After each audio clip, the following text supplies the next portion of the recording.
the Lucas Oil Off-Road Racing Series. Buggy category at the E3 Spark Plugs Off-Road Nationals. Ken Stout and Brian Deegan in the house with me right now. We're going to go back down to Kelly Snyder, who has more on this class. Hey guys, we're halfway through the season and the points battle is definitely starting to take shape. In round number 5, the number 907 of Larry Jobe took over the points lead in this pro buggy class. When I spoke to him earlier in his pit, he said his plan for today was to make it to the 4th place spot by the mandatory caution and hopefully land a spot on the podium when the race finishes. We'll have to wait and see, but with that points race in mind, he is definitely going to do all it takes to make his way up to those top 3 spots. And Brian, you've been in this battle before. Last year you came from 3rd place with just a couple of rounds left to come up and win this championship. You need the points race, but can you really points race at this point in the year, or do you just have to keep going for it? Oh, for sure. You're looking at the points every race. And right now the points are so close that this is what's making this class so exciting. And anything can happen in racing. You can lose 20 points in one round, so anything will happen in this race, and it probably will. So let's check it out. Let's take a look at our KMC starting grid. If you saw those first 3 rows, they inverted the top 4. Jerry Welchel was quick qualifier, along with Doug Fortin, Cody Freeman, and Rich Ronco in the top 4. We look a little deeper here as well. We find Chuck Cheek, the reigning champion in the category, back in row 8. Brandon Bailey in row 10. Greg Foster will round out the field row 11. 22 cars getting ready to start here at Las Vegas. We're time out, ready, green flag flies.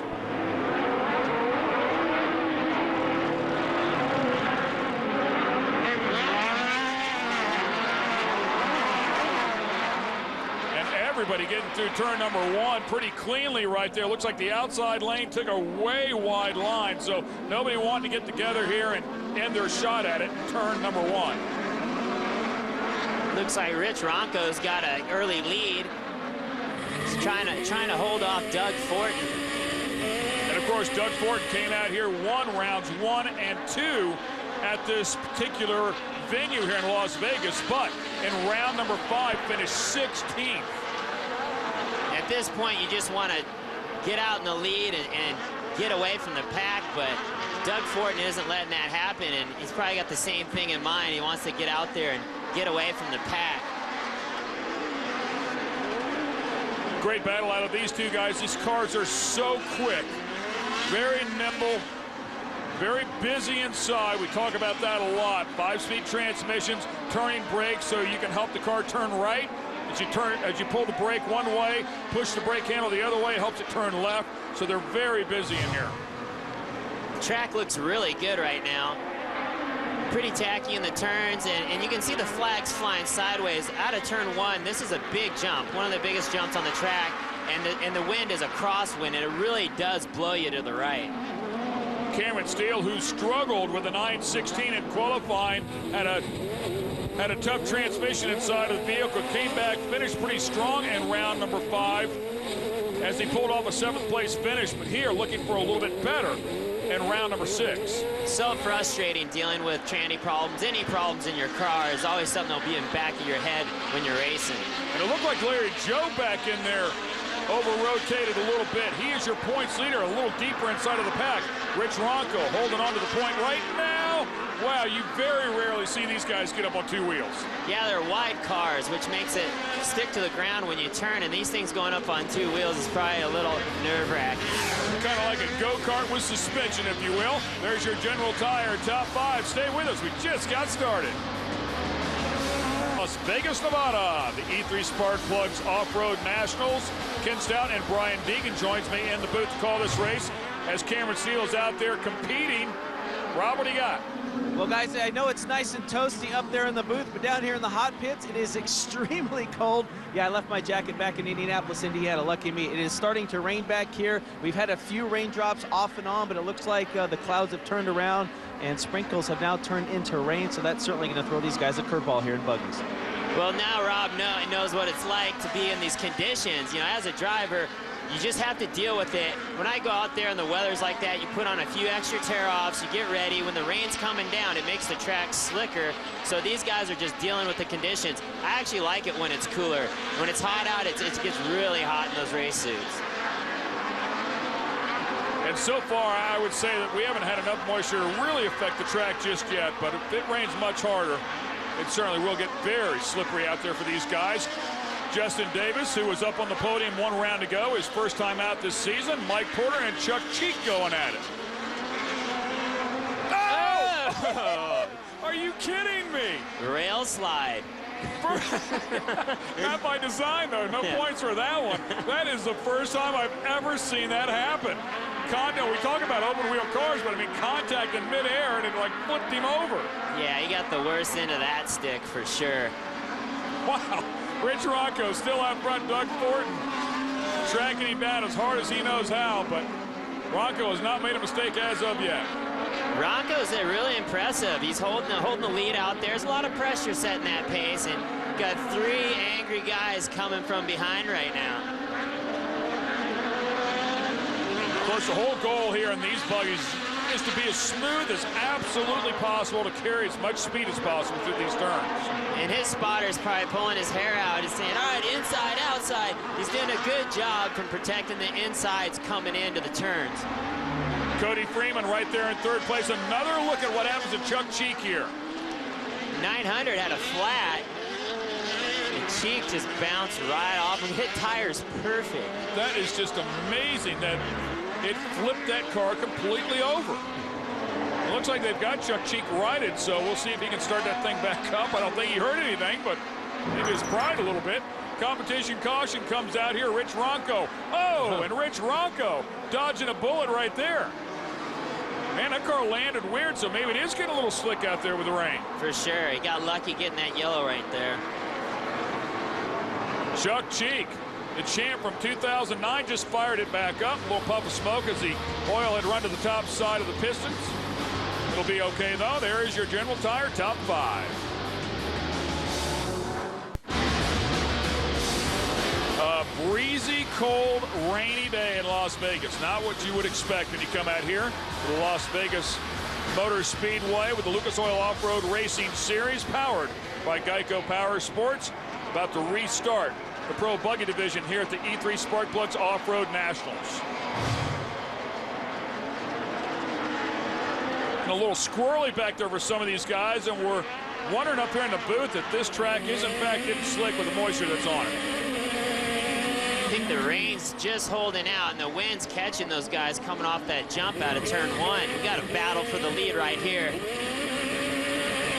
Doug Fortin takes the lead, kills all the momentum of Ronco right there, and holds the inside tight, gets out to the fluff.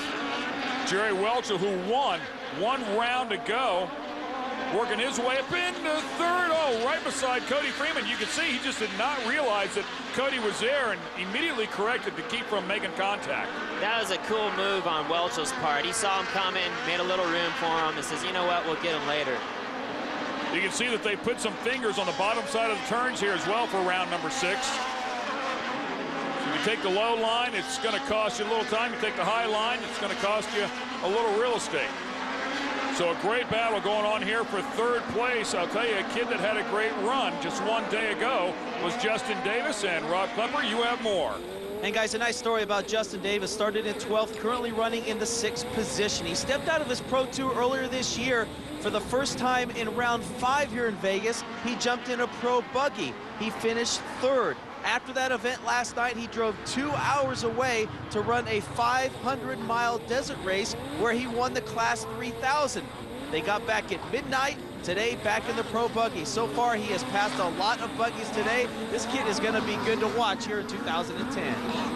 Hardcore, baby. That's what it's all about, being a racer. In the Green Army, there's a bunch of great guys over there. It's cool to see that boys doing good.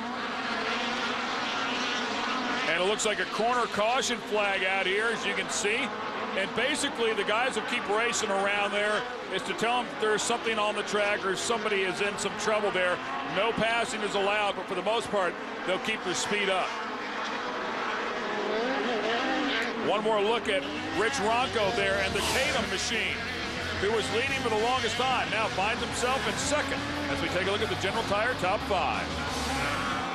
For 3rd place with just a handful of laps left in Pro Buggy, Cody Freeman gets a little sideways. That opens up the door for Welchel, and here comes Steele. These guys are battling to get on the podium. This is good. Rob Klepper standing down there in the middle of it all. Rob? And guys, some great battles for third and fourth spot. Keep an eye on the 994 Cody Freeman, running as a rookie here in 2010. Actually fell from 4th to 6th in the points after a horrible finish. 1 round to go in the 15th spot. He got 1 win last year, surprised Arizona, but this kid has got a lot of talent. I think he's going to be a threat for the title here in 2010. The entire family loves to race. He's had a strong showing so far this season, to say the least. Cameron Steele's doing work, trying to get around him, but he's holding him off. Cody's had a couple of podiums, round 1 and round 4, falls back there. Steele picks up the spot.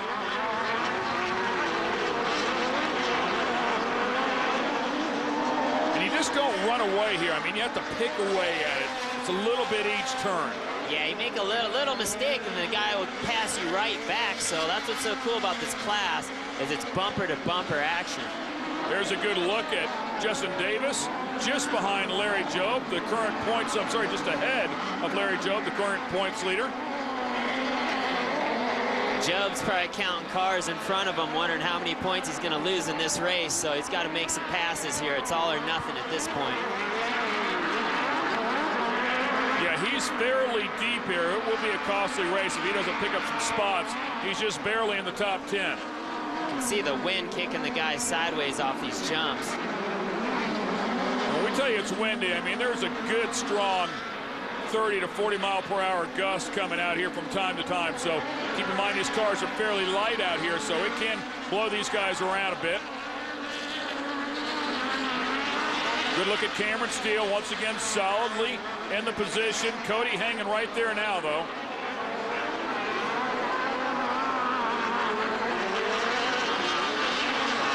Oh, some pretty big contact right there. You wonder if Cameron didn't miss a shift possibly. They did struggle with a transmission in round number 5. He junked one out in qualifying, a $15,000 gearbox.